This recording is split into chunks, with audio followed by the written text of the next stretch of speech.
Hey everybody, welcome back to the PEZ Tutoring channel. It is 2025 and I haven't really made a long form video in a while. If you want to see the more day-to-day events or bits of information or just inside information about how I help other students, just check out my Instagram because I do try to update that a lot faster than I do these long form videos. I wanted to talk a little bit about why I actually use the Michael Clay Thompson homeschooling curriculum. I'm not completely married to this curriculum, meaning I might eventually use something else. It depends on what the demand is, or if I find something else that I really love that students are, finding valuable. But MCT has been the thing, like pretty much ever since I started this online tutoring business in what was it, 2018? That's amazing. But when I started it, I actually did not go seeking these books. It actually found me. I was speaking with a parent online and she said, I use these books called MCT. Have you heard of it? As an English teacher who had been in the classroom for a few years, of course not. I had not heard of really any homeschooling curriculum whatsoever. So I thought, well, I'll take a look at it. And I found out that it's pretty dense. Like, this stuff is really tough. So I actually worked with this family as well as a couple of others using the book. It took several, probably days, weeks, and months to figure out, how do I organize this?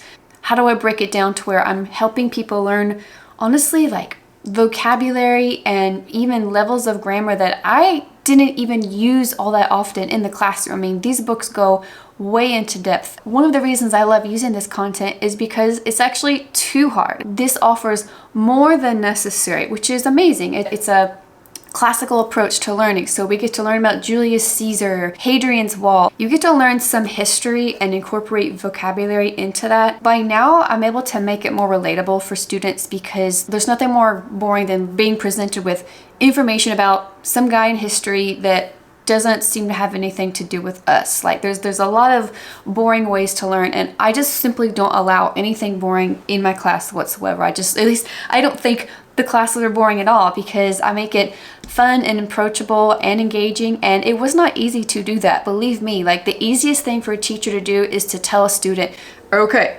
turn to page 274, label the sentence, and then read the paragraph and answer the questions about the person in history. I gotta say though, like there was a time that I thought online teaching and online learning was just really strange, but now it's almost more natural to me than helping people in person. I love getting to help students with these MCT books because I'm not just helping them go through page by page of every book. Because the books are pretty darn difficult and they're so dense, I'm able to pick and choose, and some students can go through each page and we can delve into like all forms of the vocabulary word. Profanity, something can be profane, I can profane some form of speech, or something can be done profanely. And actually we can take any form of the words and make stories out of them or write individual sentences for them. And not to mention, we just practice pronouncing the words out loud. That's actually something that, hold on a second. That's actually something that's overlooked sometimes, definitely in the classroom, is like pronouncing the words, because it feels really juvenile, I think, for a lot of instructors to just say, okay, now let me hear you say the word. Once you're past 5th grade, I think people slow down on that. But I mean, I've listened to a lot of students who can identify the word and then I say, wait a minute, what did you just say? And they'll mispronounce it. They'll know the meaning, but they'll mispronounce it. And I'll say, hold on, let's go back and actually listen to how it's pronounced on Google. Listen to how I say it. If there's a different way to say the word, like British English, American English. And I know there's more dialects than that, but some students love that. I can spend honestly 30 minutes even on that one section.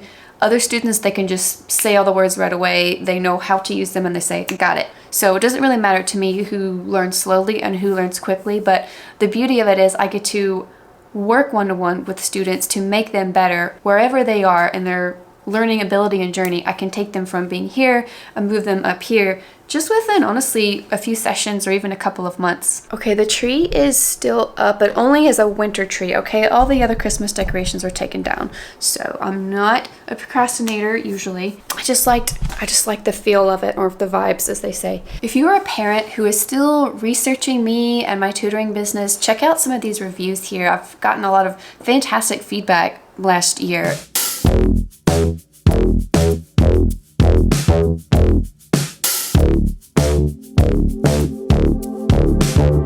And it makes sense because I've seen so much growth in students. I don't think I was able to really see obvious growth when I was teaching larger groups of students in person in the classroom setting, and that was both in middle and high school. You just don't see it like you can in this particular online learning environment. And I mean, even down to like the way students type sentences, the way when they're adding in punctuation, like, I mean, I'm pretty strict about it. Like, I mean, in a nice way, I'll say, hey, you've got one extra space, there's one extra pixel backspace. This is very skills based. Like, my students are learning how to use Gmail, how to communicate with me, and how to properly form not just sentences but paragraphs and formatting. It's kind of a lot. Like, this is very much an English language arts amalgamation. I don't know if maybe that's not the right word for that, but I've got other words in here somewhere. I've been able to make pretty much every lesson has an element of fun to it, even if we're just going through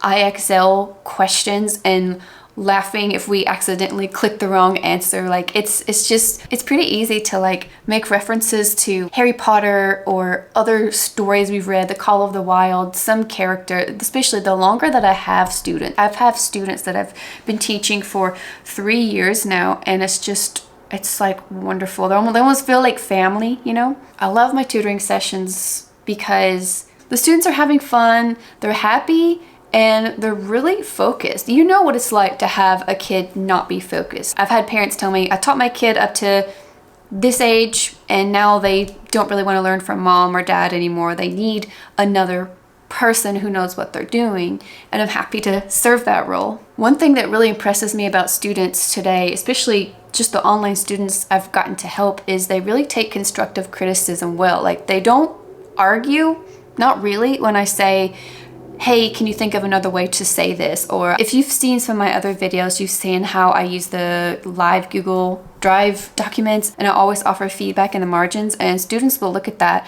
and I'll say, hey, how about another word for this? Or these two sentences should be joined together, or let's use the semicolon. And by the way, I'll remind you, here's how you use the semicolon. I mean, every moment of every lesson, I strive to make them like a learning opportunity, even if that means, oh, you know what? We don't know what this other thing is or this word. Let's go look it up. Let's take a moment.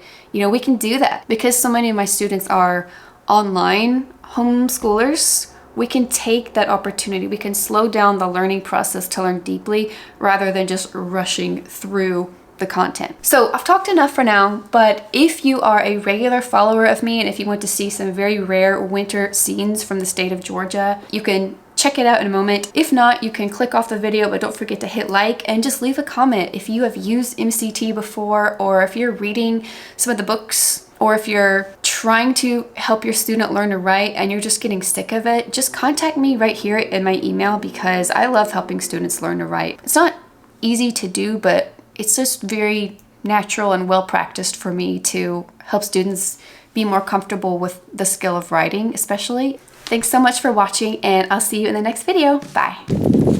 Okay, so obviously today, we're not tutoring. So excited. We're not doing any work.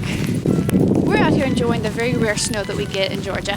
Confession, these pants are super ancient, those swishy kind that, you know, were popular in the 90s, possibly early 2000s. It was from our cross-country, whatchamacallit. These are hiking boots that just don't get worn that much because I prefer hiking, you know, tennis shoes, but I keep them around anyway for rare occasions such as this. Here they are. Loves of my life.